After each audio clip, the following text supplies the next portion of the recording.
वो जो जेलम का जाहिल आजकल जेल में बैठा हुआ है, बड़ी बकबक करता था, कई लोगों का दिमाग खराब किया हुआ था उसने। तो मैं आपको क्लियर कट बता दूं, जो गड़ा मेरे लिए खोदने की कोशिश की थी ना, उसमें ना सिर्फ ये गिरे हैं बल्कि ऊपर मट्टी भी डाल गई है और कतबा भी लग गया और उस पर लिखा हुआ है नचन वालियां दे पुत्र कदी आजादियां दी जंग नहीं लड़दे। माफ करना, मुझसे मैं इधर उधर निकल जाता हूं। इंदा सी 3 मिलियन फॉलोवर है, तो मैं एक भी नहीं तेरे पीछे आया है। तो जो बाबा खादिम रिजवी जांदा हुंदा सी, मुमताज कादरी जांदा हुंदा सी, अभी बदत है भाई, अभी बदत है। वो एक खास तंजीम है जो हमारे ऊपर 2017 के धरनों से मुसल्लत हुई भी है। उन्होंने मस्जिदों से ऐलान करने शुरू कर दिए, मॉब इकट्ठा कर लिया। वो वीडियोस आप देख रहे हैं। अस्सलामु अलैकुम दोस्तों, कैसे हैं? आज मैं एक और वीडियो रिएक्शन लेकर आया हूं, जिसका टाइटल है टीएलपी का प्रोग्राम तो बढ़ गया। इंजीनियर मोहम्मद अली मिर्ज़ा साहब के खिलाफ मीम बनाने और उनके ऊपर प्रोपेगेंडा करने के ऊपर पूरा वीडियो देखते हैं दोस्तों। जब सच बोलने वाले सामने आते हैं तो झूठ के ठेकेदारों का जलन हो ही जाता है। चलो इस वीडियो को पहले देखते हैं। वो जो जेलम का जाहिल आजकल जेल में बैठा हुआ है, बड़ी बकबक करता था, कई लोगों का दिमाग खराब किया हुआ था उसने। तो मैं आपको क्लियर कट बता दूं, जो गड़ा मेरे लिए खोदने की कोशिश की थी ना, उसमें ना सिर्फ ये गिरे हैं बल्कि ऊपर मट्टी भी डाल गई है और कतबा भी लग गया और उस पर लिखा हुआ है नचन वालियां दे पुत्र कदी आजादियां दी जंग नहीं लड़दे। माफ करना, मुझसे मैं इधर उधर निकल जाता हूं। इंदा सी 3 मिलियन फॉलोवर है, तो मैं एक भी नहीं तेरे पीछे आया है। तो जो बाबा खादिम रिजवी जांदा हुंदा सी, मुमताज कादरी जांदा हुंदा सी, अभी बदत है भाई, अभी बदत है। वो एक खास तंजीम है जो हमारे ऊपर 2017 के धरनों से मुसल्लत हुई भी है। उन्होंने मस्जिदों से ऐलान करने शुरू कर दिए, मॉब इकट्ठा कर लिया। वो वीडियोस आप देख रहे हैं, जिसमें उन्होंने फिर बकायदा वहां पे आग लगी हुई है। दरमियान आ चुके हैं, इनको घेर लो। ये घेर चुके हैं इस वक्त, इनका पुल पर पीछे से भी घेरा हो चुका है। ये घेर चुके हैं इस वक्त, इनका पुल पर पीछे से भी घेरा हो चुका है और अवाम आ चुकी है। सारी मस्जिदों में ऐलान हो चुके हैं, पीछे से भी अवाम आ गई है और अवाम आ चुकी है। सारी मस्जिदों में ऐलान हो चुके हैं, पीछे से भी अवाम आ गई है। वो इस्लाम के नाम के ऊपर चोरी करके डाका मार के लेके जा रहे हैं।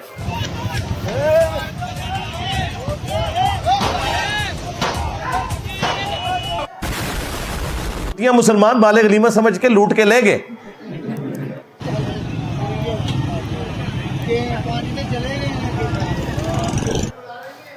जहन्नमी जहन्नमी जहन्नमी जहन्नमी। कितने तेजस्वी लोग हैं हमारे पास, कितने शानदार विचार रखते हैं जी। एनू कहंदे ने असल फाल बेंग। यानी ये लोग पाकिस्तान को स्टोन एज में ले गए। उस वक्त भी ये कुछ नहीं होता था, कोई ना कोई नॉर्म्स थी, कबायली सिस्टम था। तो मिर्जा जी और तेरी निकली है, इनू कहंदे ने गंदी औलाद ना मजा ना स्वाद।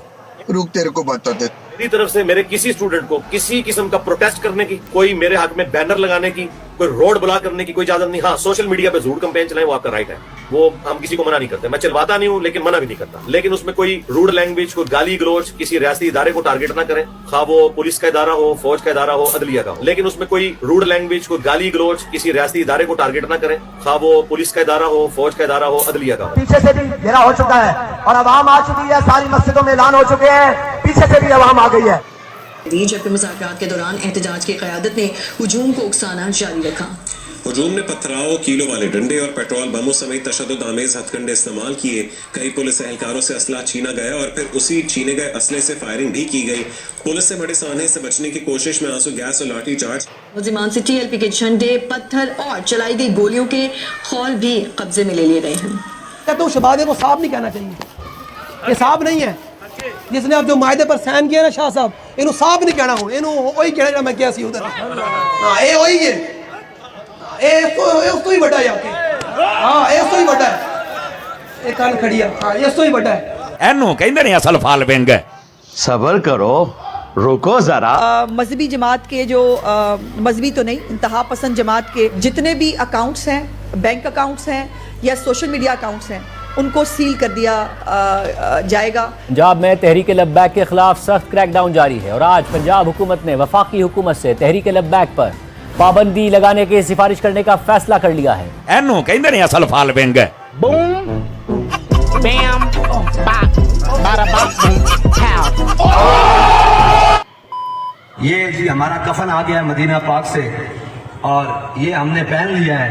बाकी अल्लाह की जो मर्जी है वो हमें शहादत दे तब भी हम हाजिर हैं, लेकिन हमें अफसोस इस बात का रहेगा कि हम पाकिस्तानी गोली से शहीद होने जा रहे हैं। A few moments later. मैं तुम्हें अल्लाह का वास्ता देता हूँ वापस चले जाओ, तुम्हें मैं रसूलुल्लाह का वास्ता देता हूँ वापस चले जाओ, मैं तुम्हें तुम्हारी हलाली माओ का वास्ता देता हूँ वापस चले जाओ, ओए मैं तुम्हें तुम्हारी माओ के दूध का वास्ता देता हूँ वापस चले जाओ। बस खत्म हो गया। एनी सारी वाह होती है, एक सुई लगती है सब कुछ निकल जाता है।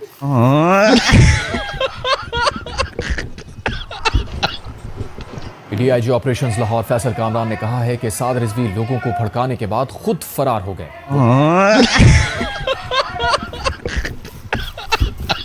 साद रिजवी और उनके भाई अनस रिजवी कहाँ हैं? जैसे ये सारा लोगों को इंस्टिगेट करके और ये वहां पे फायरिंग और ये तमाम मामला करके खुद तो वहां से किसी गली से बाहर निकल गया। मुझे अपने घर जाना है, मुझे घर जाना है। देखा आपने लापरवाही का नतीजा है। एक खास तंजीम है जो हमारे ऊपर 2017 के धरनों से मुसल्लत हुई भी है। उस वक्त की इस्टेब्लिशमेंट ने उस मजहबी तंजीम को उस वक्त की पॉलिटिकल गवर्नमेंट को कमज़ोर करने के लिए इस्तेमाल किया, वो आज तक हमारे गले पड़ी हुई है। चाहे वो जड़ा वाला वाक़या हो जाए, ख्वाह वो सियालकोट का श्रीलंकन के कत्ल वाला वाक़या हो जाए, इन सारी एक्टिविटीज़ के पीछे वो लोग आपको नजर आएंगे। इवन ये इचरा बाजार लाहौर में वो जो हमारी एक सिस्टर के साथ जो कुछ करने लगे थे ये लोग, वो एक खताती वाला सूट देख के, ये सारे लोग आपको एक ही खास तंजीम के साथ जुड़े हुए या उनके मोटिवेटेड नजर आएंगे। जरूरी नहीं कि सारे के सारे उस तंजीम का हिस्सा हों, लेकिन ज़ाहिर है उस तंजीम ने जो डैमेज करना था ना हमारी नेशन का, वो कर दिया। जो मेंटल मॉडल बदलने थे वो बदल दिए। मेरे ऊपर खुद 5 दफा जो मर्डर अटेम्प्ट हुई है, पांचों के पांचों लड़के उसी तंजीम से मोटिवेटेड थे। इससे आप अंदाजा लगा लें। इनका जब बड़ा गुरु जिंदा था उसके जमाने में 3-4 दिन के लिए जब पूरा मुल्क बंद हो गया था, उसी दिन तुमने पाकिस्तान का जनाजा निकाल दिया था।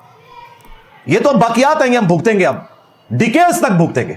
तो लिहाजा ये छुपाने का कोई फायदा नहीं। एजुकेट करें अवाम को कि इनके शर से अपने बच्चों को, अपनी फैमिलीज को दूर रखें। यानी अब हर मुसलमान दूसरे मुसलमान से डरता है। ये ना मुसलमान की तमीज करते हैं ना काफिर की तमीज करते हैं, जिसको दिल चाहेगा ये गुस्ताख डिक्लेयर कर देंगे। अगर ये इतने कॉन्फिडेंट है तो मुकदमात को क्यों नहीं फेस करते? कहते हैं नहीं वो जज इनके साथ मिल जाते हैं, ये कुछ हो जाता है। भाई जब ये सब कुछ हो जाए तो आपको किस शरीयत ने इजाजत दी है कि आप कानून को हाथ में लेंगे? इस तरीके से तो मेरे भाई, मैं तुम्हें और तुम्हारे बुजुर्गों को अपने अबाओ अजदाद के अकीदे तौहीद की खराबी का सबसे बड़ा सबब समझता हूं। तो क्या मैं मॉब इकट्ठे करके तुम्हारे मज़ारात से बुजुर्गों को निकाल के उनको टांगना शुरू कर दूं गुस्सा उतारने के लिए, कानून को हाथ में लूं? नहीं, मैं इल्मी इख्तिलाफ करता हूं, तुम भी कर लो। दुनिया में अगर इंसाफ ना भी मिला, आखिरत में मिल जाएगा। जुडिशरी अगर इंसाफ नहीं भी करती तब भी आप कानून हाथ में नहीं ले सकते, वरना हर शख्स कहेगा कि ये मेरे भाई का कातिल है, चूंकि इंसाफ नहीं मिला मैं इसे खुद गोली मार दूंगा। ये लादा बात है, उससे बाद में जो कुछ भुगतना पड़े। ये जलील हो रहे हैं सारे लोग। मैंने तो बकायदा अपने बड़ों को यह कहा था, इन लोगों की जिल्लत की खबरें ना जेल खानों से अवाम को दिखाया करें। ये वैसे मीडिया से आउट हो जाता है। आप क्या समझते हैं कि वो दंदराते फिर रहे हैं लोग जिन्होंने श्रीलंकर को कत्ल किया था, या जड़वाला में 2 दर्जन से ज्यादा उन्होंने गिरजे जला दिए थे? वो सैकड़ों की तादाद में लोग जलील हो रहे हैं जेलों के अंदर, फैमिलियां रुल गई हैं उनकी। और यहां जिन्होंने कुछ नहीं किया था 9 मई के चक्कर में, वो 1-1 साल से अंदर है। मुजरिम तो चंद एक थे बेचारे, तो जियो फेंसिंग में ज्यादातर लोग आ गए। तो ये सारे लोग जलील हो रहे हैं, लेकिन उनकी जिल्लत की खबर चूंकि बाहर आती नहीं है, लोग समझते हैं कि वो सारे छूट गए होंगे, इस वजह से आगे हिम्मत हो जाती है। वरना इनकी सजाएं पब्लिकली बताई जाए ना, ये इंसान के बच्चे बन जाए। एक शख्स को एक्स्ट्रा जुडिशियल एक्टिविटी के ऊपर टांगा था ना, उस वक्त army chief, prime minister, judiciary तीनों एक पेज पे आए थे सुलेमान तासीर के कत्ल के केस में। अगर उसको उस वक्त ना टांगा जाता तो आपको हर महीने हर हफ्ते इस किस्म के कई गाजी नजर आने थे पूरे मुल्क के अंदर। लेकिन फिर लोगों को यकीन हो गया, नहीं नहीं हमेशा इस तरह नहीं होता, टांग भी दे देने। और फिर उन्होंने चुन के डेट भी रखी 29 फरवरी की, कि बरसी भी 4 साल बाद आए। हाँ, फरवरी जो है वो 28 का महीना होता है, लीप के साल में 29 का होता है। वो जानबूझ के उन्होंने 29 फरवरी की डेट रखी थी ताकि ये हर साल बरसी ना मना सकें। तो वो एक ऐसा डिसीजन था जिसकी वजह से मुस्तकबिल के वाकयात रुक गए। अब भी इस किस्म के जो वाकयात है, इन मुजरिमीन की खबरें फिर चलनी चाहिए। अभी उन्होंने बंदे पकड़ लिए हैं, कुछ लोग जो है जियो फेंसिंग में आए हैं उनको भी वो पकड़ रहे हैं, और इंशाल्लाह इस मामले को भी मंतकी अंजाम तक पहुंचाएंगे। बाकी ये जो लोग गिला करते हैं ना कि ये आए दिन पाकिस्तान में इस तरह के वाकयात क्यों होते हैं, और भाई 25 करोड़ की आबादी का एटम बम है। मैं तो अल्लाह का शुक्र अदा करता हूं कि कभी कभार कोई एक आध वाकया आता है, वरना इतनी बड़ी आबादी का एटम बम, और उसमें भी फिर ब्रेन वॉश लोगों का भी एक पूरे का पूरा एटम बम बना हुआ है। उसमें ये चंद एक वाकयात आना, ये बहुत थोड़े वाकयात हैं। अल्लाह का शुक्र है ये भी वक्त के साथ इंशाल्लाह एड्रेस हो जाएंगे। लेकिन ये डैमेज हुआ है ना, कुछ अर्सा तो हमें भुगतना पड़ेगा, सीधी सी बात है। इन्होंने अपना फख्र समझ लिया कि हमने ये हरकतें करनी है, उसके बाद जो मर्जी होता रहे।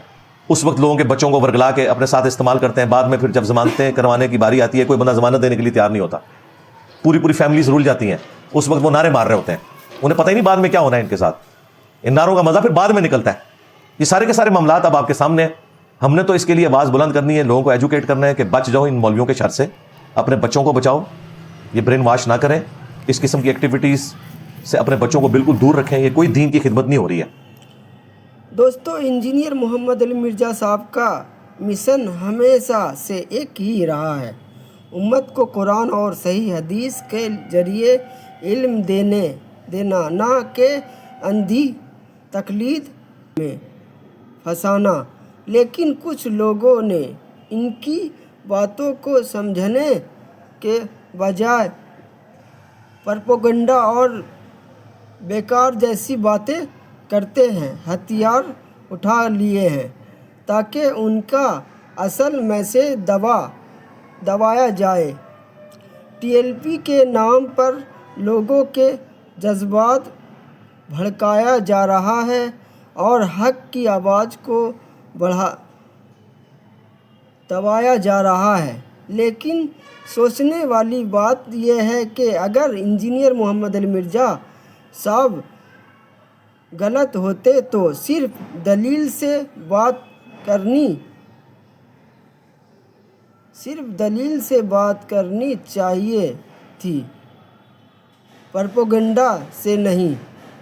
ये ज़माना लेकिन दीन कोई मजाक नहीं है। अगर हम सच में इस्लाम के चाहने वाले हैं तो हमें दलील से बात करनी चाहिए, ना कि ट्रोलिंग। रसूलुल्लाह सल्लल्लाहु अलैहि वसल्लम ने फरमाया, जो शख्स किसी बात को बगैर तहकीक के कह देता है वो जहन्नम की तरफ जा रहा होता है। दोस्तों, सच हमेशा सबसे तेज तलवार होता है। प्रोपेगेंडा चाहे कितना ही भी हो, हक छुप नहीं सकता।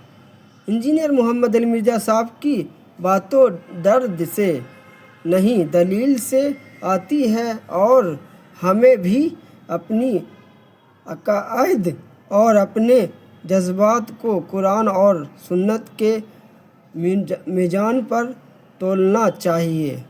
अगर आप तो हक जिंदा है, और वीडियो को लाइक करें, शेयर करें और सच की बात को आगे बढ़ाएं।